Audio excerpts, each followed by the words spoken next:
Bonjour à tous.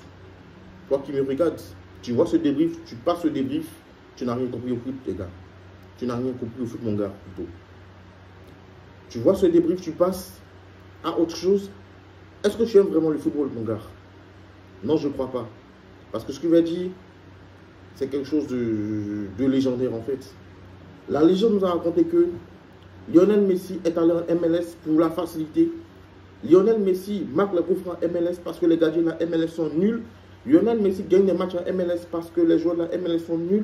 La MLS était championnat de nuls, était championnat de tarés, était championnat d'agriculteurs.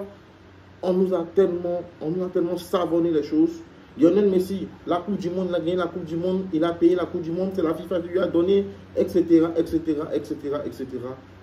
Et hier, Lionel Messi a affronté une équipe européenne en Coupe du Monde des clubs après une sortie vraiment mitigée contre l'équipe de Al Ahly où ils ont fait 0-0, où ils ont souffert dans le match. Ils ont une défense vraiment qui était archi nulle et tout le monde insultait l'Inter Miami que c'était une chance pour eux d'avoir battu Al Ahly. Mais hier, l'Inter Miami s'est battu. L'Inter Miami a montré que l'équipe de l'Inter Miami a été la première équipe non sud-américaine, la première équipe non européenne, voilà, parmi toutes les équipes qui sont dans ce tournoi, la première équipe non européenne à battre une équipe européenne en fait.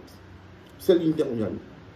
C'est l'Inter Miami qui a ouvert la porte au Botafogo et autres, voilà, qui ont fait tomber Paris aussi, hein.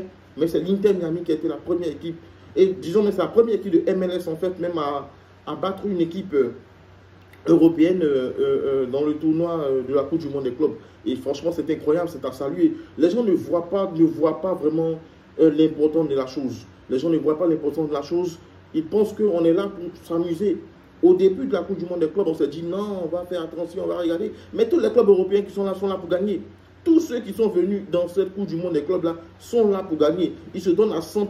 L'intensité à laquelle on assiste est vraiment incroyable. C'est vraiment époustouflant. Tout le monde se donne à fond.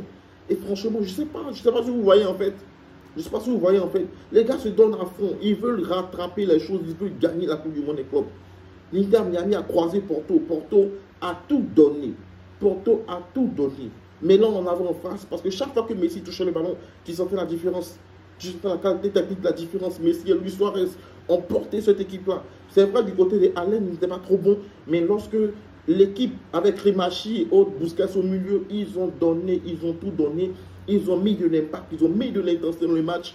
Arrivé un moment, Porto, c'est vrai, il y a eu la première période là, il y a eu ce faux pénalty, facile en fait. Je dis, pas un faux pénalty. Il y avait pénalty, mais c'est une erreur en fait d'amateur en fait, c'est de l'amateurisme en fait.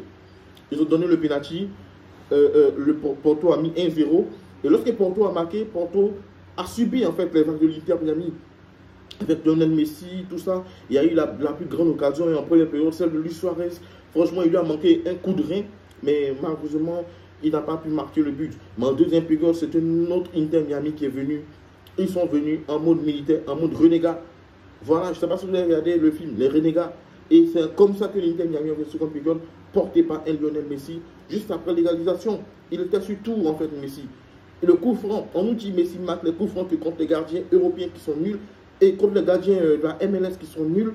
Et aujourd'hui, Lionel Messi récidive dans son jargon, en fait, lui, le coup franc était récitable pour lui. Il prend le coup franc, il loge le ballon dans le côté du gardien, le côté fermé du gardien. Lionel Messi met le ballon au fond de filet et donne la victoire à l'Inter Miami. Il est homme du match. Lionel Messi marque encore une fois le monde. Il a marqué encore cette génération.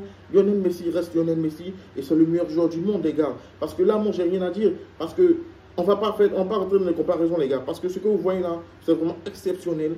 Et prochain match, ce sera contre l'équipe de Palmeiras, bien sûr, qui est une très bonne équipe. Voilà, mais on ne sait pas ce qui va se passer à la suite de ce tournoi-là. Parce que là, tu as Paris qui est tombé. Donc là, vraiment, ça sera vraiment chaud. Ça sera vraiment chaud. Si tu ne suis pas la Coupe du Monde des clubs, je t'invite à la suivre parce que franchement, ce qui se passe là-bas, c'est vraiment incroyable. C'est vraiment incroyable. Voilà, c'est pas vraiment du niveau top Ligue des Champions, mais c'est un affrontement entre plusieurs styles de football. Voilà, c'est un affrontement entre plusieurs styles de football. Donc vraiment, il faut le faire. Il faut assister, il faut regarder le match. Et sur ce, merci beaucoup. C'était la fenêtre Lionel Messi. On est ensemble, les gars.